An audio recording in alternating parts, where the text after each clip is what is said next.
Hey everyone, welcome back. Ready for another deep dive? Always. Awesome. Today we're tackling government-led digital transformation. Oh, interesting. Yeah, and we've got this really cool case study from Ghana. Okay. They implemented this national QR code payment system. QR codes. Yeah, it's called GHQR. Huh. So like scanning to pay. Exactly. That's pretty neat. But I'm curious. I know what you're going to ask. Yeah. Why this worked when their first digital payment system totally flopped. Haha. You know me too well. Yeah. Yeah, that's exactly what I was thinking. Why did it work? Well, that's what we're here to figure out. All right, I'm all ears. To get the full picture, we're digging into research from the Journal of Strategic Information Systems. Oh, nice. What kind of research? They interviewed like 60 people. Wow, that's a lot. Yeah, all across Ghana's fintech world. So we're getting real on-the-ground insights then. Exactly. And those perspectives are crucial. Totally, especially when you're talking about digital transformation. Right, because cookie-cutter solutions rarely work. Never. Each country has its own unique context. 100%. So let's zoom in on Ghana for a sec. Friday. We're talking about a country with a booming economy, Right. I've heard that. but a huge chunk of it is informal businesses. Ah, so like street vendors, small shops, that kind of thing. Exactly. And they mostly deal in cash. Okay, so that's a key factor. Definitely. It really shapes the government's goals for this whole initiative. Makes sense. What were they hoping to achieve? Well, they had two main objectives. Yeah. First, they wanted to shift Ghana towards a cash-light society. Okay, so like pushing for a more digital economy. Yeah. And second, they wanted to tackle financial exclusion. So bringing those informal businesses into the formal financial system. Right, giving them access to things like bank accounts and loans. That's a pretty common goal for developing countries, right? It is, and it makes a lot of sense. Totally. But you mentioned earlier that their first attempt failed. Oh yeah, back in 2008, they had this system called eSwitch. It used biometric cards and those POS devices you see everywhere, Oh, interesting. but just didn't take off. Why not?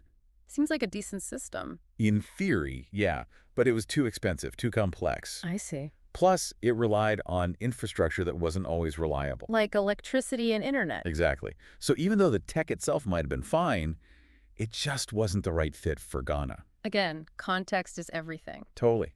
And that's where this idea of a digital branching strategy comes in. A digital branching strategy. I haven't heard of that. It's this fascinating way governments can step in and address gaps left by the private sector. Okay, so stepping in where private companies haven't been able to or haven't wanted to. Exactly.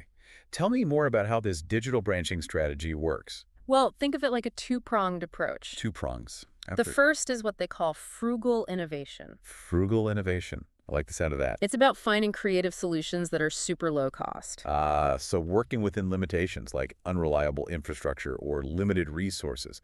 Exactly. You got it. Makes sense. So instead of forcing a fancy high-tech solution, you find something more adaptable and cost-effective. That's the idea, and that's where the genius of using QR codes comes in. Oh yeah, those simple little squares. Yep. They basically said, forget expensive POS devices, let's just print QR codes on paper. That's so smart. Right. Low tech, incredibly cheap, and doesn't need constant internet. It's like they turned a limitation into an advantage. Absolutely. It shows how powerful context-specific solutions can be. Totally agree.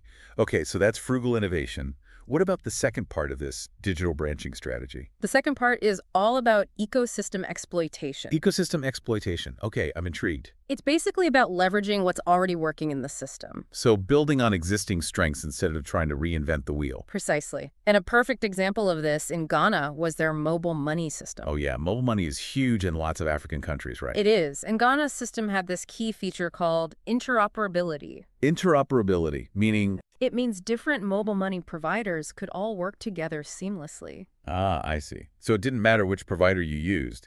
You could still send money to anyone. Exactly. It's like sending an email from Gmail to a Yahoo account. It just works. Makes sense. So instead of creating a whole new system for GHQR, they just plugged it into this existing mobile money infrastructure. Exactly. Smart, right? Super smart.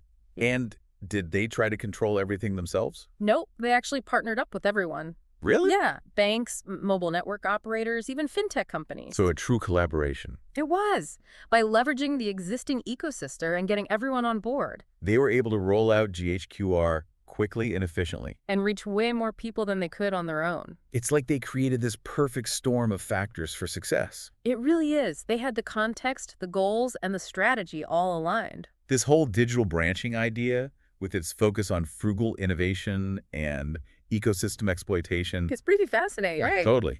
But did it actually work? What happened when GHQR went live? That's the real test. And that's what we'll dive into next. So we've uncovered Ghana's digital branching strategy for launching GHQR. But did it actually work? What were the results? The big question, right? And the answers are really quite interesting. We've got to remember that in any project like this, there are the planned outcomes. The things you set out to achieve. Right. But there are also these emergent outcomes. Oh, you mean like the unexpected consequences, the things you didn't necessarily plan for. Exactly. And GHQR had a bit of both, which is fascinating. It sounds like it. So let's start with the planned outcomes. All right. For the merchants, the main goal was to make accepting payments easier and more efficient. I bet they also like the idea of less cash handling. It's got to be safer. Definitely. And for the financial institutions, the banks and mobile money providers and all. They must have seen this as a chance to expand their reach, offer new services. Exactly. And for the government. They were hoping to move closer to that cash-light society. Right. Bring more of the economy into the formal sector where it's easier to track. Yeah. And potentially tax. Exactly. So those were the intentions. Now, tell me about those emergent outcomes. What were some of the surprises? Okay, so one of the most interesting things was how merchants started using GHQR in ways that went beyond just taking payments. Oh, really? Like what? Well, remember how we talked about Ghana's strong mobile money system? Yeah. A lot of merchants realized they could use GHQR to offer cash in and cash out services too. So they basically became mobile money agents themselves. Yeah, pretty much. They saw a business opportunity and went for it. That's amazing. It shows how digital transformation can empower people to innovate in ways you might not expect. It's like a ripple effect, spreading out from that initial change. It really is. And it wasn't just the merchants who saw these unexpected benefits. No, who else? Well, the banks, for example, found that GHQR helped them get more deposits. Oh. By linking merchant accounts directly to GHQR, payments could go straight into their bank accounts. So no more physically depositing cash. Exactly. It streamlined everything. That makes sense. Saves everyone time and hassle. Especially for busy merchants, right? Time is money.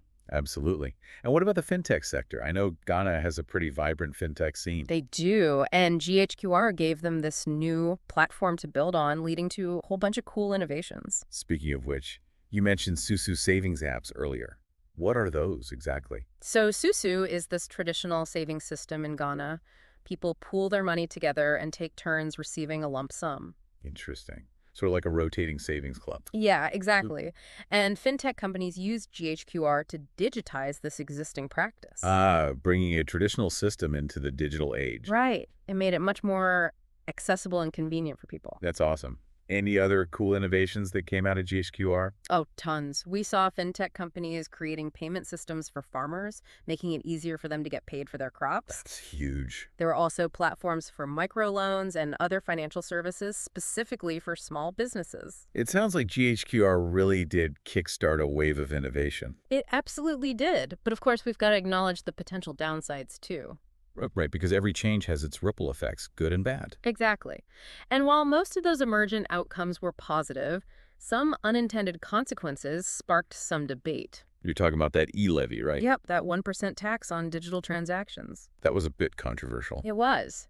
GHQR's success and the increase in digital transactions gave the government this new way to boost tax revenue. Which on the surface sounds good. Right, but it raised concerns about fairness, especially for low-income folks who rely heavily on mobile money.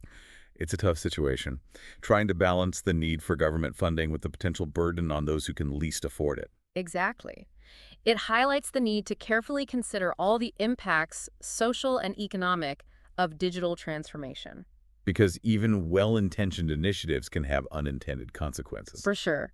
But despite these complexities, GHQR offers valuable lessons for other countries looking to use digital tools for financial inclusion. Okay, so we've seen the good, the unexpected, and the potentially challenging aspects of GHQR. As we wrap up this part of our deep dive, what are the key takeaways? What can we learn from Ghana's experience? I think the biggest takeaway is the importance of designing solutions that fit the context. So not just copying something that worked somewhere else. Right. It's about understanding the specific challenges and opportunities and tailoring the approach accordingly. Listening to the people's needs, working within existing structures. Exactly. And those two principles of digital branching, frugal innovation and ecosystem exploitation. They played a crucial role in GHQR's success. Absolutely. The simplicity of the QR code, using what was already there with mobile money, all of that was key. And don't forget the collaboration. Bringing everyone on board was huge. It was. It created a much more inclusive and sustainable solution. It seems like other countries could learn a lot from Ghana's approach. I think so too. Yeah. But I'm curious, could this digital branching strategy work in other areas beyond just financial services? That's a great question, and one we'll tackle in the final part of our deep dive. Yeah. Okay, so we've seen how well Ghana's GHQR system worked and how they used that digital branching strategy to make it happen. It's a really interesting approach, right? It is. But now I'm wondering, What's that? could this digital branching strategy work in other areas, not just for financial services? I think it definitely could. Really? Yeah. The basic principles, identifying gaps, finding low-cost solutions, using existing strengths. These seem pretty adaptable. Right. It's all about tailoring the approach to the specific sector and context. Okay, so let's try applying this thinking to, say, healthcare. Healthcare, interesting. Yeah, because access to good healthcare is a huge challenge in so many places. Absolutely, especially in rural areas or communities that are underserved. Yeah, exactly. Those are often the places with limited infrastructure, too, Right, so imagine trying to implement something like telemedicine. which relies on having decent internet. Yeah, but what if the internet is unreliable? That's where the frugal innovation part comes in. Exactly. You got to get creative. So instead of high-bandwidth video calls, maybe you think about using existing communication networks. Like the ones they use for mobile money. Yeah, maybe use basic phones, text messages, even voice calls. To connect patients with doctors, give basic health info, even schedule appointments. A simple text message could make a world of difference. It really could. And don't forget about ecosystem exploitation. Using what's already there. Right. You could partner with community health workers. Oh, that's a good idea. Give them simple diagnostic tools that can transmit data over low bandwidth networks. So they become this vital link between patients and the healthcare system. Exactly. You're essentially creating this distributed network that's tailored to the community's needs. It's like a grassroots approach to healthcare innovation. I like that. It's about empowering communities to find their own solutions. Okay, so healthcare seems like a good fit for digital branching. What about education? Education, another great one. We've seen this boom in online learning, but access is still a major issue. Huge issue. Not everyone has internet or computers or smartphones. So how could digital branching help make education more accessible? Well, instead of trying to replicate fancy online platforms. Which might not be realistic in some areas. Right. You could look at leveraging existing resources. Like what? Community radio stations. Oh, that's smart. Using radio broadcasts to deliver educational content. Yep. You could reach a much wider audience that way. And you could even create localized versions of online courses. Put them on things like memory sticks, have local teachers lead learning sessions. Blending the digital and the analog. Exactly. You're working within those limitations, using a mix of methods. And by involving local teachers and community organizations. You're ensuring that the solution is really owned by the community. It's about finding those workarounds, being resourceful. Absolutely. So we've talked about healthcare, education. What about government services themselves? Could digital branching help improve those? Definitely. Think about things like birth registration or land titling. Those are often really bureaucratic, lots of paperwork. And in many countries, those systems can be prone to corruption. Because it's all so opaque, hard to track. Exactly. So instead of building these huge, complex databases, Which need a lot of infrastructure. you could try simpler, localized systems. Okay, I like where this is going. What if there was a secure mobile app where people could register births or property transactions right from their phones? That would be amazing, especially in places where people have to travel far to access those services. Right. It could save so much time and hassle. And you could use existing community networks to verify information, keep records, so it's not all centralized in some far-off government office. Exactly. It could make the whole system more transparent and accountable. This is making me realize how many possibilities there are. Right. It's all about thinking differently, finding ways to bridge the gap between technology and people's real needs. This whole digital branching idea has been really eye-opening. I'm glad. It's a powerful way to think about using technology for positive change. And it reminds us that innovation can come from anywhere. It doesn't have to be high-tech or expensive. Sometimes the simplest solutions are the best. Absolutely. It's about being creative, being resourceful, and most importantly, Putting people at the center of the solution. couldn't have said it better myself. Well, this has been an incredible deep dive. It has. We've covered so much ground. From Ghana's QR code system to all these other potential applications of digital branching. It's been a great exploration of how technology can be a force for good. I hope our listeners are feeling inspired to think about these issues in their own contexts. Me too. Because Yeah. we all have a role to play in shaping a better future. And that future might be closer than we think. It really might. Thanks for joining us on this deep dive, everyone. And until next time, Keep exploring. and keep innovating.